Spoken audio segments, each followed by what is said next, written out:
Let me take you back to a time when the desert winds carried more than just grains of sand. They carried the scent of destiny. A young boy, no older than 12, walked with grace that belied his years. He wasn't dressed in robes of gold. He didn't ride upon a throne. He was just a boy, but this boy, he was different. This boy was Muhammad. Peace and blessings be upon him. And though the world hadn't yet called his name, the heavens already knew his soul. He was traveling with his uncle Abu Talib on a trade caravan to Syria. Just a regular trip, nothing out of the ordinary, or so it seemed, but this journey wasn't meant to be ordinary. It was meant to be divine. Now let me tell you what happened. As they moved through the desert lands of Basra, under the hot Arab sun, they came to rest near a lone, ancient tree. A tree that stood in isolation for decades. That tree had never seen a traveler worthy of its shade. But on that day, the tree stirred. I want you to imagine it. The sky still, the air thick with the kind of silence that speaks louder than noise. As young Muhammad walked near, the branches of that tree, without a sound, bent themselves toward him. The sun, blazing in the sky, stepped aside, casting light around him but never on him. That tree bowed in submission, recognizing what many humans would fail to see for years. This was no ordinary boy. This was the chosen one. Every prophet that came before had been announced by signs, but this was a sign not from a book or a man, but from nature itself, a tree, a living creation of God, and it knew. It recognized the final messenger, the one who would complete the message of Abraham, Moses, and Jesus. People passed by that tree for years and saw nothing. But on that day, in that moment, something eternal happened. That tree didn't just provide shade, it bore witness. It became more than just a tree. It became a companion, a sahabi, one who met the prophet, recognized him, and honored him with reverence. So I ask you, what does it say when even a tree can recognize greatness before the world does? What does it tell you when creation itself bows, while we still question, still hesitate, still wait? The story of the Sahabi tree reminds us that sometimes the greatest confirmations of truth don't come in thunder and lightning. Sometimes they come in the quiet bending of a branch, in the humble shade on a hot day, in the silent reverence of the earth itself. And that, my friends, is the moment when the desert met destiny, and that's the moment when even the roots whispered, "This is the messenger of God." Now listen to me closely, because what I'm about to tell you ain't fiction. It ain't folklore. It's history, and it's divine. That young boy Muhammad, peace and blessings be upon him. He didn't just stop at a tree on his journey to Syria. No, that journey had a purpose written in the stars. You see, when the caravan rolled into Basra, there was a man watching them, a monk. A Christian monk by the name of Bahira, lived alone in a monastery carved out of stone and silence. He wasn't the kind of man who ran out to greet travelers. He stayed away, spent his life studying the scriptures, searching the skies, listening for signs, but on that day, something stirred in his soul. From the window of that monastery, he saw the clouds moving differently. He saw that tree bending. He saw a boy, just a boy, surrounded by a light he couldn't explain, and something in his heart screamed, "That's him. That's the one the books talked about. That's the final messenger." He didn't wait. He came running out of that monastery like a man on fire, not with fear, but with faith. He approached the caravan and insisted they all come for a meal. Now understand something. This wasn't just hospitality. Bahira had a mission. He wanted to see this boy up close. He wanted to be sure, and when he looked at him, he didn't just see a child. He saw a promise fulfilled. He looked at the young Muhammad and saw something the world had been waiting for, the seal of prophethood. That special mark between his shoulders, described in the ancient texts he had read his whole life, and when he saw it, he trembled. That monk, that man of scripture, he turned to Abu Talib and said, "Take him back, protect him, keep him safe. If the wrong people find out who he is, they'll try to harm him." Because Bahira knew, he knew, that this wasn't a child with a bright future. This was the future itself walking in human form. He had read the signs, now he was staring at the sign. You feel that, let me tell you something, when a man of deep knowledge of another faith drops to his knees out of respect for a boy he just met, you better believe something bigger is at work. When truth is so clear that even a monk in the middle of nowhere can spot it, you don't need 1,000 sermons, you need silence and submission. Bahira saw what so many missed. He didn't argue, he didn't resist, he recognized. He saw the echo of prophecy and the weight of centuries in a single child's presence. And in that moment, it didn't matter what language he spoke, what scripture he studied, or what clothes he wore. He saw the truth, and the truth didn't need translation, because when it's real, when it's divine, even the heart of a lonely monk beats in rhythm with revelation. All right now, picture this. You've got a dusty desert road stretching for miles. Nothing around but dry earth, scattered rocks, and the scorching sun high above. And in the middle of all that emptiness stands a single tree. Just one, not a grove, not a forest, one. A living sentinel in a barren land.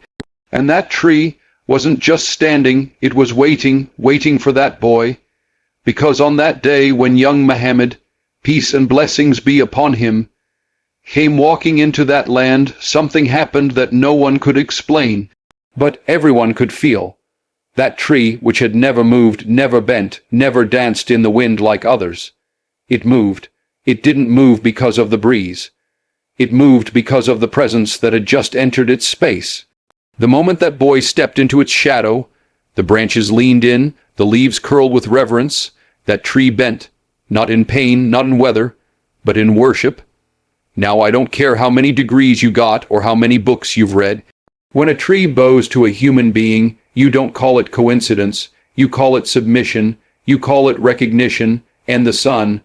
Oh, that mighty sun that scorched the backs of travelers every day.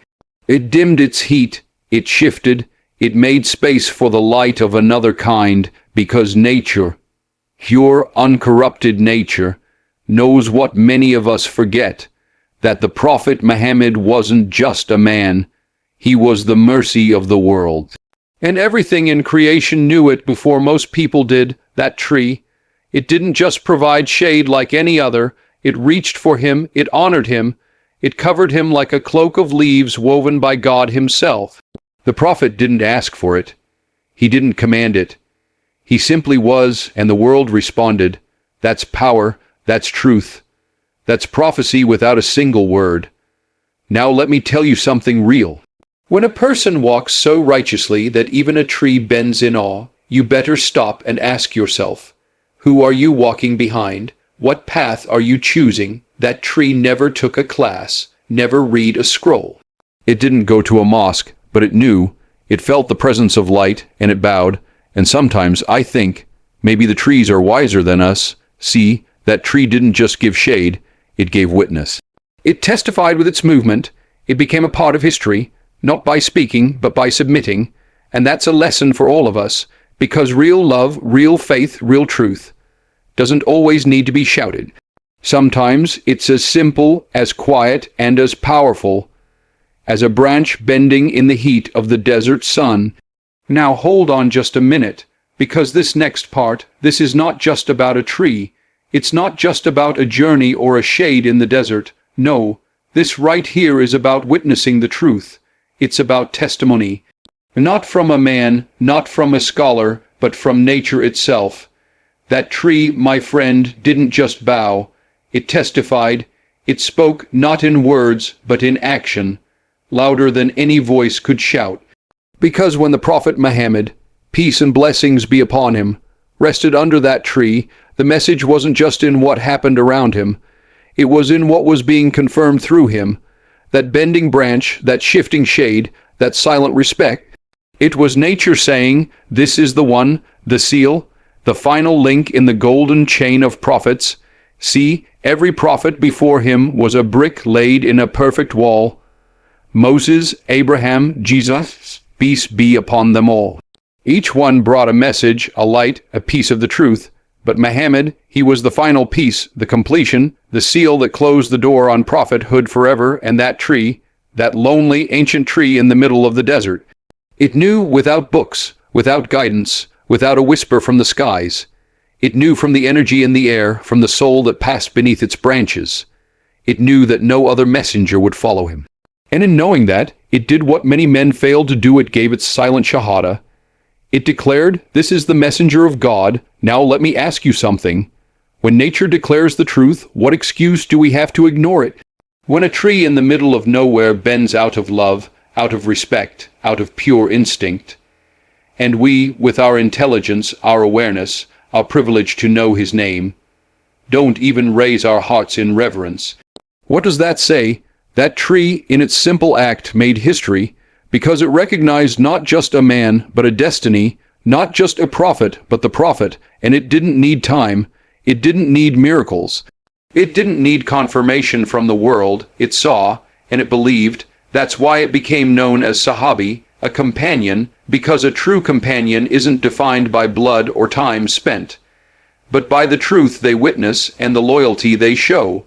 And that tree, it showed loyalty, it showed love, it showed belief. It said, without saying a word, "This is the one we've been waiting for." Now listen here, because what I'm about to tell you ain't just about the past, it's about preservation, about remembrance, about honoring what still stands. That tree, yes, that tree, the one that bent for the Prophet Muhammad, peace and blessings be upon him, the one that testified with its silence, that tree is still standing today. You heard me. That tree in the dusty deserts of Jordan, in a place called Al-Bukaywiyya, is still rooted in that sacred ground. It's still alive, and it's not like other trees. It ain't fed by rivers or surrounded by rich soil. It stands in the middle of nowhere, no lush gardens, no constant caretakers, just that tree, alive, thriving, protected. Now let me ask you something. How does a tree survive all these centuries in such a place? No irrigation, no modern systems, no shade but the one it gives, and yet it lives through storm, through heat, through time. That's not just biology, my friend. That's divine preservation. Because Allah protects what bears witness to truth. People from all around the world have gone to see it. Pilgrims, scholars, travelers. They come not just to see wood and leaves. They come to feel, to stand under the same branches that once bent toward the final messenger. They come to remember, to reconnect, because when you stand beneath it, there's a silence, but not the kind that's empty. It's the kind that's full, full of memory, full of weight, full of something that can't be explained with science or words. Some folks take pictures, some pray, some just weep. Because when you're in the presence of something that once touched prophecy, you feel it, deep right in your chest, and you know what's powerful. That tree has no voice, but it tells a story. It has no hands, but it embraced the light of the prophet. It has no feet, but it stood firmly when the truth passed through its space. And today, it's still standing tall, still carrying the echo of that moment, like a silent monument, not carved in stone but grown by divine will. You see, Allah doesn't just preserve books, He preserves signs, and that tree, it's one of them. It reminds us that time can pass, empires can fall, people can forget. But when something is touched by truth, it remains, and that's what that Sahabi tree is, a living reminder that once upon a time truth walked the earth, and even a tree bowed in its presence. Now let's bring this home, because this story, it ain't just about a tree in the desert or a journey that happened over 1,000 years ago. No, this story is a mirror, a reflection, a message straight to you, to me, to every soul still walking this earth. That tree, that Sahabi tree, it didn't speak Arabic. It didn't memorize the Quran. It didn't pray 5 times a day, but it knew, it recognized, it responded, and that's the heart of this entire miracle. It's about recognition. It's about creation knowing its Creator's chosen one. When the Prophet Muhammad, peace and blessings be upon him, came near, the tree didn't ask for proof. It didn't hesitate. It didn't wait for a crowd to agree. It bowed. It submitted. Because sometimes the purest souls don't need logic. They move by instinct, by fitra, by truth. You know what's wild? That tree had no ego, no pride, no agenda. It didn't care who was watching.